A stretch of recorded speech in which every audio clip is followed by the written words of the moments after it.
we pulled off I-81 towards Shenandoah Valley Campground in Mount Jackson, Virginia, we passed by the entrance to Shenandoah Caverns only half-mile before pulling in to park the RV. So we could have walked back to visit the next day.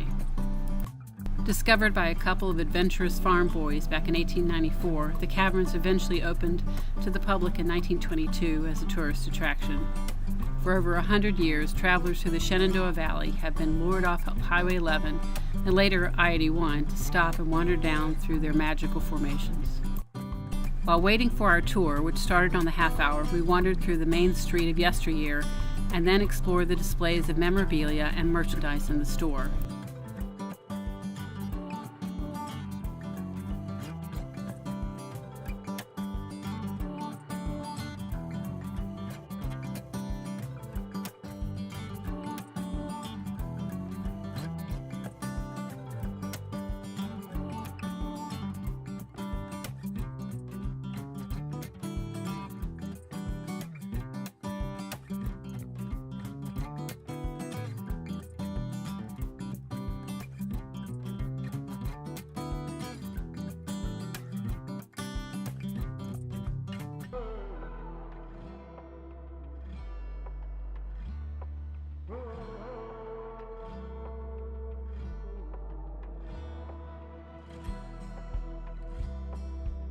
Our tour guide was one of the most experienced employees, Patty, who had been working at the caverns for 37 years, and, as she enthusiastically told us, loving it.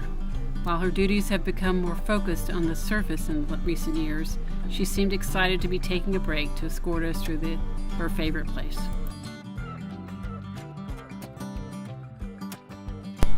One of Shenandoah Caverns' unique features is the option to take an elevator down to the cave surface. This makes this one of the most accessible caves in the area. While we opted to take the stairs, 76 steps worth, down and back up, some of our tour group opted for the elevator.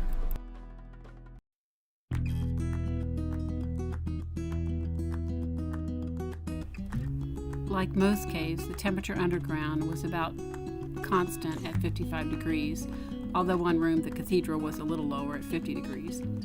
We were glad to have chosen jeans and a jacket for the tour, which lasted a little more than an hour. Throughout most of the tour, we were walking on a smooth, level gravel surface, and with a few exceptions, able to stand upright, making much of the tour accessible to those with more limited mobility. Care has been taken to light the formations for maximum effect and safety, showing off the intricate formations in glistening gold, yellow, and white. While natural lighting seemed sufficient to show off nature's handiwork, few formations were shown in rainbow colors, with natural lighting always one of the options.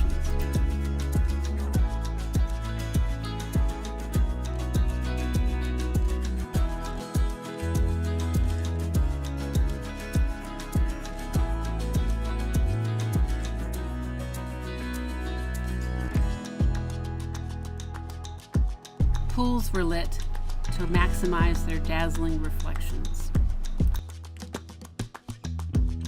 Translucent formations like this wavy bacon were backlit to let them glow.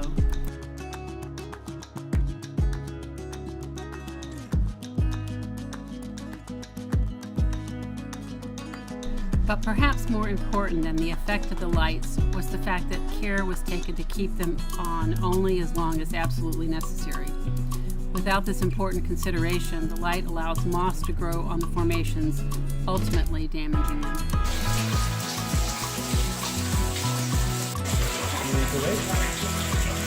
You want to make another way?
feet is 65 feet up, except for this spot right up here. This is another one of our 8. That would take you all the way to the surface. Long climb. Okay.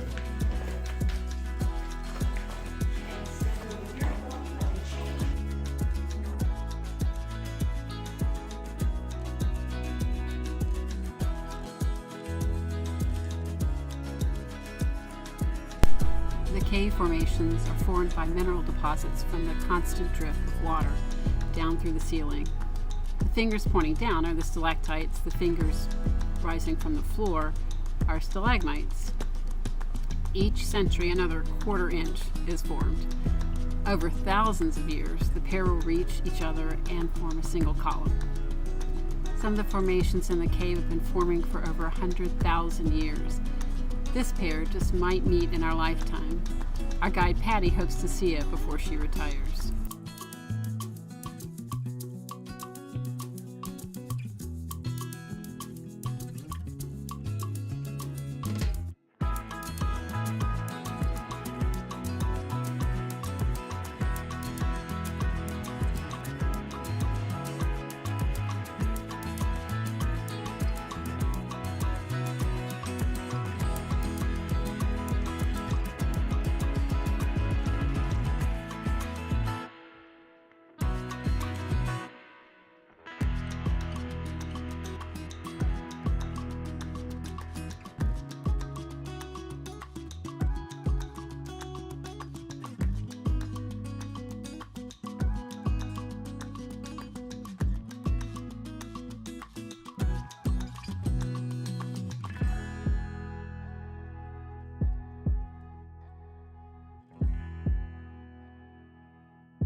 Shenandoah Caverns is unique among the nearby caverns because it was formed by earth movements, meaning earthquakes, and by flowing water. Most caves are formed by one or the other. This section of the cave shows the scouring of the walls by rushing water several million years ago.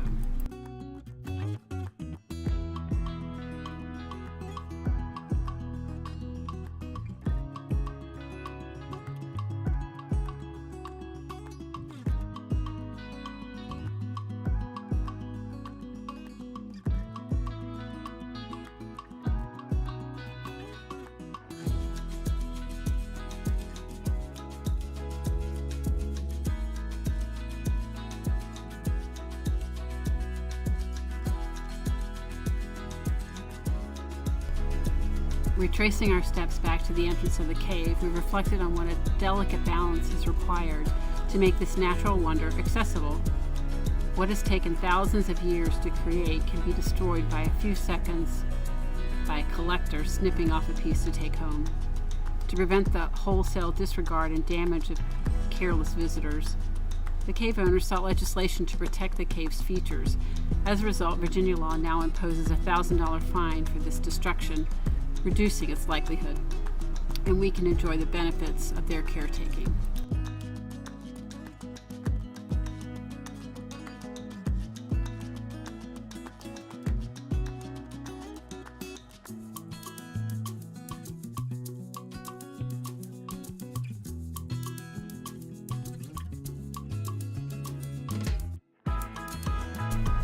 After our tour, we didn't need much convincing to stop by the Caverns Cafe for some hand-blended milkshakes made as they did in 1957 when the cafe opened.